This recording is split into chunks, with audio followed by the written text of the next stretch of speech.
ప్రార్థన చేసుకున్నామండి. ప్రియ పరలోకం ఉందని మా తండ్రి, ఇక మధ్యాహ్న సమయంలో నేను భయభక్తి కలిగి నీ యొక్క జ్ఞాన గ్రంథం నుంచి కొన్ని మాటలు నేర్చుకుని మా యొక్క జీవితంలో మార్చుకుని నేను పరలోక రాజ్యాన్ని చాలా ఉద్దేశం ఇక్కడికి వచ్చాను తండ్రి. చెప్పబడుతున్న మాటల మా జీవితాల్లో లోటుపాట్లు అంటే సరి చేసుకునే భాగ్యం ఇక్కడ ప్రతి ఒక్కటిగా తెచ్చింది. క్రీస్తునామని ప్రార్థనకి వేడుకుంటున్నాం పరమ తండ్రి. ఆమేన్. 7/1/2024 నుంచి చిల్డ్రన్స్ బైబిల్ స్కూల్ అనేది స్టార్ట్ చేసామండి. ప్రతి ఆదివారం ఉదయం 9 గంటల నుంచి 10 గంటల వరకు వీడియోస్. ఈరోజు జనాలు కొంచెం లేట్గా వచ్చారని మీ అందరికి కూడా ఈరోజు పిల్లలందరికీ సెలవు అండి. సంక్రాంతి సెలవులు కదా, ఊళ్ళు వెళ్ళిపోయారు. ఆ వీడియోలు వాళ్ళకి నేను పెన్ డ్రైవ్లో వేసి ఇచ్చేసాను. వెళ్ళే వాళ్ళందరూ కూడా ఉన్న వాళ్ళందరూ కూడా ఉన్నారు. చూశారు కదా, నోవాహు ఓడ, అలాగే మన ఆదాము అవ్వల గురించి 6 దినాల సృష్టి గురించి వేసాం. ఏ వారం జరిగింది ఆ వారం మీ పెన్ డ్రైవ్లో వేసి ఇచ్చేస్తాను. ఎన్ని సంవత్సరాలైనా మీరు వాటిని వినొచ్చు. అరిగిపోవటం, సరిగ్గా రాకపోవటం ఏమీ ఉండదు. ఈరోజు మనం అదే వీడియో అండి. దానికి సంబంధించి 2 ప్రశ్నలు నేను చెప్తాను. క్రితం వారం జరిగింది, ఈ వారం జరిగింది, మళ్ళీ రివిజన్ కోటేశ్వరి ప్రసాద్ వచ్చే ఆదివారం చేస్తారు. 4వ ఆదివారం పరీక్ష.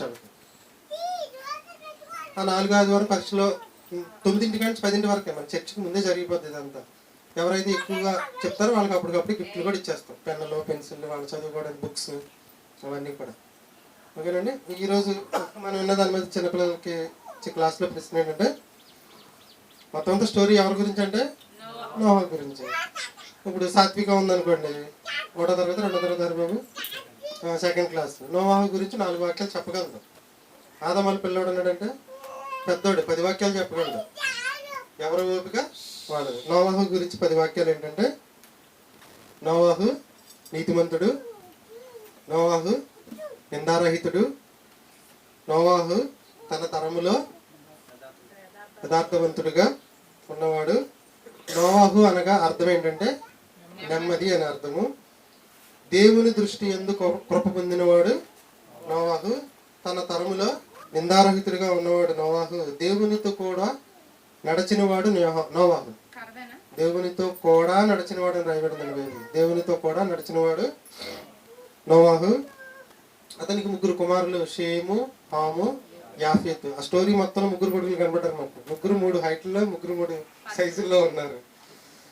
తన కొరకు వాడ చేసుకున్నాడు అండి. బైబిల్లో రాయబడిన మాట ఏంటంటే, తన కొరకు, నీవు నీ కొరకు వాడని సిద్ధం చేసుకో అని చెప్పాడు దేవుడు. లోకమంతా ఒకవైపు ఉంటే తాను కుటుంబాన్ని మాత్రం ఒకవైపు ఉంచాడు. ఎంత గొప్పడండి. చర్చి మన దగ్గర 10 కుటుంబాలు వస్తున్నాం. మన ఒంగూరులో ఎక్కడ చర్చి జరగట్లేదండి. ఇక్కడ ఒక చోట జరుగుతుంది అనుకున్నాను, ఎక్కడ చర్చి జరగట్లేదు. ఇక్కడికి మాత్రమే ఒక కుటుంబం వస్తుంది అనుకోండి, ఎలా ఉంటుంది? అదే నోవాహు కట్టిన వాడ. తనతో పాటు తన భార్యని లైన్లో పెట్టాడు, కొడుకులు లైన్లో పెట్టాడు. కొడుకులనే కాదనుకుంటే కోడలను కూడా తన మాటను కట్టుబడేటట్టు చేసుకున్నాడు. జలప్రళయంలో తన కుటుంబాన్ని కాపాడుకున్నవాడు నోవాహు. నోవాహు తండ్రి పేరు లెమెకు. జలప్రళయం అంతా వచ్చేసిన తర్వాత, మునిగిపోయిన తర్వాత, కిటికీ తీసిన తర్వాత నోవాహు గారు మొదట దేన్ని వదిలాడు? తిరిగి వచ్చిందా రాలేదా?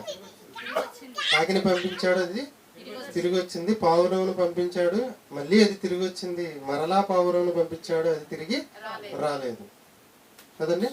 ఇది అప్పుడు తర్వాత పంపించడం జరిగింది. తర్వాత నిదానికి వాళ్ళందరూ బయటికి రావడం అనేది జరిగింది. ఇది నోవాహు గురించి. నేను ఉదయం నుంచి సాయంకాలం వరకు నోవాహు గురించి చెప్పిన దానికన్నా 20 నిమిషాలు ఆ వీడియో పిల్లలకి వేస్తే నేనే ముగ్ధుని అయిపోయి చూశాను. ఇవాళ వాళ్ళ పరిస్థితి ఎలా ఉంటుంది చూడండి. అలా మైండ్లో ప్రింట్ అయిపోతుంది. ఆ ఉద్దేశంతో మేము ఈ కార్యక్రమాన్ని ప్రారంభించి ఈరోజు మన క్లాసులు మనం స్టార్ట్ చేస్తున్నాం. మధ్యలో ప్రసాద్ వచ్చి మొదటి పాట వివరిస్తాడు. తర్వాత కృష్ణ చెప్పేస్తాడండి. కృష్ణ మొదటి కృష్ణ చెప్తాడండి, తర్వాత ప్రసాద్. ఇంకెవరు లేరుగా? ఆదం నీది లేదుగా ఇవాళ? బావగారు మీరు ఉన్నారుగా? 10 నిమిషాలు.